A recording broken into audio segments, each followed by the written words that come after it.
Quer aprender como montar um sermão ou uma palestra de forma rápida e simples? Então, esse vídeo é para você. Fica conosco até o final, porque neste vídeo eu vou compartilhar com você 6 passos incrivelmente simples para montar um sermão. E se você já gostou desse tema, já deixa aquele like abençoado, se inscreve no nosso canal e compartilha com o maior número de pessoas para abençoar mais e mais vidas.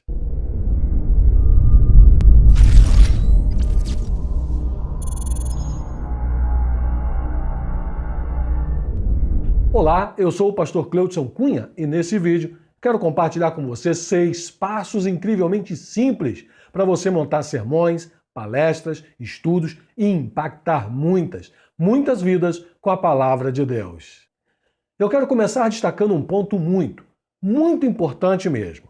Pega uma caneta, anota, não esquece.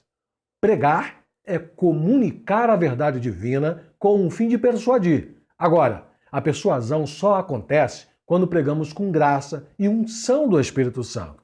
Pregação sem unção é palha seca. É comida sem tempero, é desperdício de tempo e de talento. A pregação só tem autoridade quando o pregador é apenas o canal pelo qual Deus transmite sua própria palavra. Entendido isso, vamos para a parte didática e então vamos aprender como montar um sermão. Mas pastor, quando eu faço um esboço para pregar a mensagem escrita, eu estou limitando o Espírito Santo, a mensagem é de Deus. Eu não posso limitar o Espírito Santo, pastor. Sim, meu santo, a mensagem realmente é de Deus, você está correto. E Deus é perfeito. A Bíblia de onde extraímos a mensagem é perfeita, mas o vaso que vai transmitir a mensagem é falho, o vaso de Jeová. Se você não anotar, pode esquecer, se embolar, se empolgar e deixar de falar algo importante. Então faz o seguinte, toma a posição de vaso, aprende a montar um sermão que vai ser bênção para você e para quem vai te ouvir. Então recebe aí que desceu fresquinho. Existem pelo menos 3 principais tipos de sermões: temático, textual e expositivo.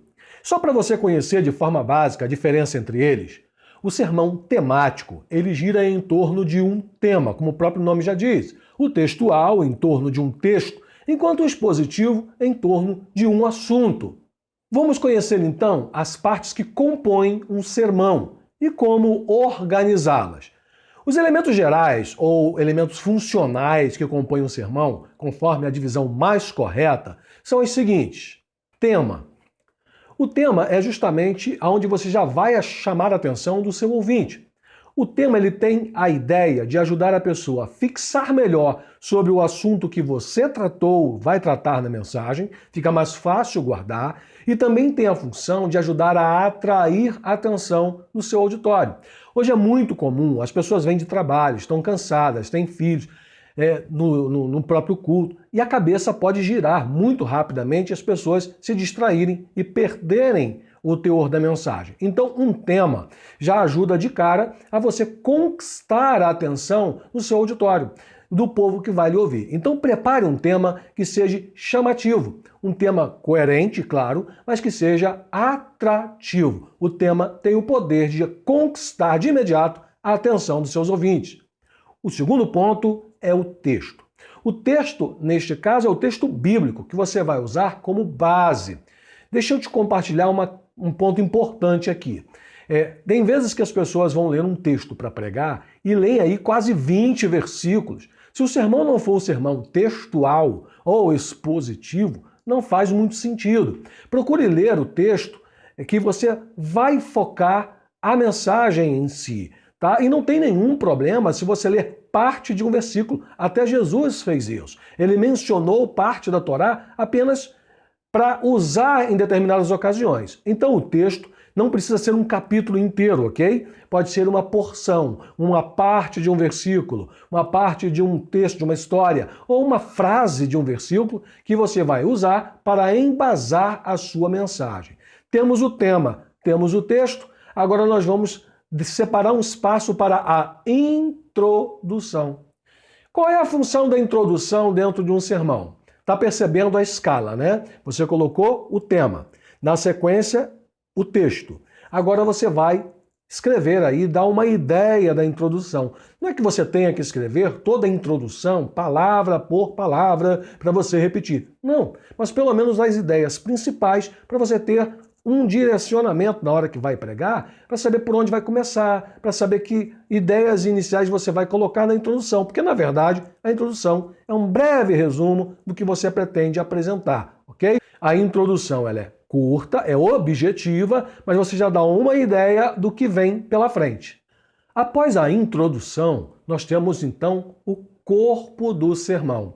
Tá pegando aí, tá guardando? Você tem o tema, o texto, a introdução e agora o corpo do sermão. Ou seja, agora eu vou desenvolver a ideia da mensagem que eu quero transmitir para a igreja. No corpo da mensagem, a gente divide em tópicos. Normalmente sugerimos que você dê preferência a trabalhar com 3 tópicos, porque te dá tempo de trabalhá-los bem, sem estourar o tempo hábil que lhe fora dado, para você não exagerar no tempo que vai falar e não se tornar cansativo. Outro ponto importante é que cada tópico deve ser progressivo. Comece com o de menor importância, por assim dizer, na Bíblia tudo é importante, mas procure fazer uma escala do menor para o maior, né? Para que no final haja aquele ponto máximo, o ápice do que você está transmitindo na mensagem. Outro sim, tenha em mente de sempre criar uma ponte, ok? Um elo de ligação entre um tópico e outro. Isso vai ajudar com que você não esteja apenas mencionando ideias soltas para a igreja, para o público que está te ouvindo. Tá? Elas vão conseguir te acompanhar. Afinal de contas, ninguém está lendo o seu pensamento, né? Então você está com tudo pronto na cabeça, para você faz sentido, mas para quem está te ouvindo, pregar um sermão é como se você pegasse os seus ouvintes pela mão e fosse conduzindo eles por um caminho até um objetivo final, que é a conclusão da sua mensagem.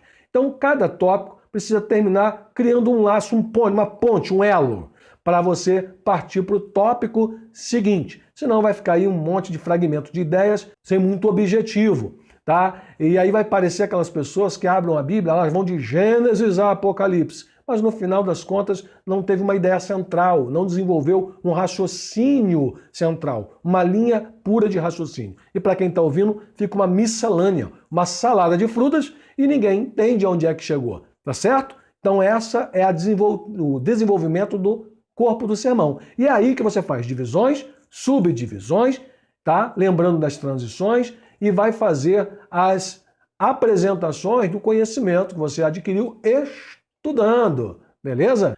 Inclusive, se você quiser se aprofundar em como interpretar textos bíblicos, eu vou deixar um link do trabalho do Alice Mello, que gravou um vídeo sobre como interpretar a Bíblia de Gênesis a Apocalipse com facilidade em 30 dias. Até para aquelas pessoas que nunca fizeram um seminário. Então vale a pena conferir, dá aí uma olhada, vou deixar um link, primeiro link na descrição do vídeo para você conferir lá, beleza? Dá uma olhada que você vai gostar. Após os tópicos, você tem a aplicação do sermão.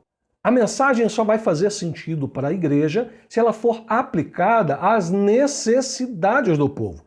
Falar de um monte de informações bíblicas, que legal. Demonstrar um monte de versículo gravado de cabeça, puxa, que bacana. Mas se você não faz uma aplicação, entra num ouvido e sai no outro. Não teve peso de importância para quem te ouviu. Então a aplicação da mensagem é uma das partes mais importantes. Vamos tentar dar um exemplo aqui.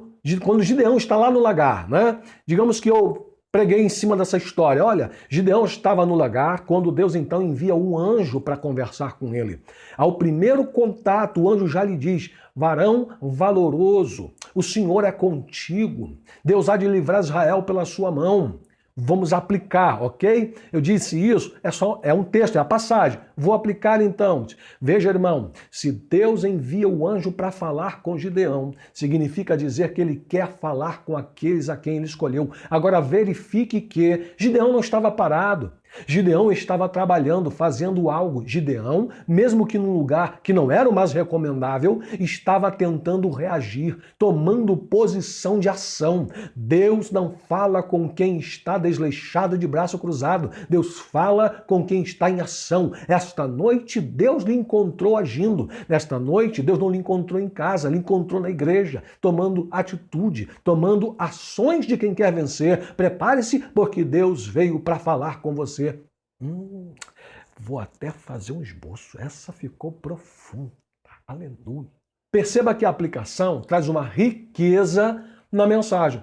Ou seja, quem está te ouvindo começa a sentir que aquela palavra tem paralelo com a história dela, de que de fato é Deus falando com ela. Não foi apenas com Gideão, anos atrás, e que Gideão teria aí algumas qualidades que o diferenciassem. Então, dito isto, passado pelo tema, texto, introdução, dividimos o assunto em tópicos, sempre em ordem crescente para terminar com o mais aquecido, com o mais impactante, fazendo sempre boas transições entre um tópico e outro. Agora nós chegamos à conclusão.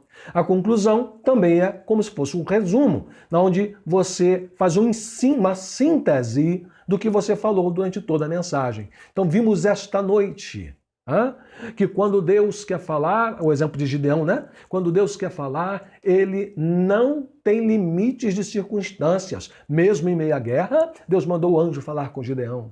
Vimos ainda que Deus não procurou um desleixado, descuidado ou alguém à toa para falar. Deus procurou alguém que estava fazendo alguma coisa. Vimos ainda que, percebe, eu estou fazendo uma conclusão, ajudando as pessoas a guardarem, mentalizarem a mensagem. E se você faz tudo isso, a parte final é o apelo, aplicação agora ao ouvinte. Então você pode fazer o apelo, né, se o objetivo na mensagem é evangelística, é um convite para o povo que quer receber oração, caso fosse uma mensagem com o intuito de renovo espiritual.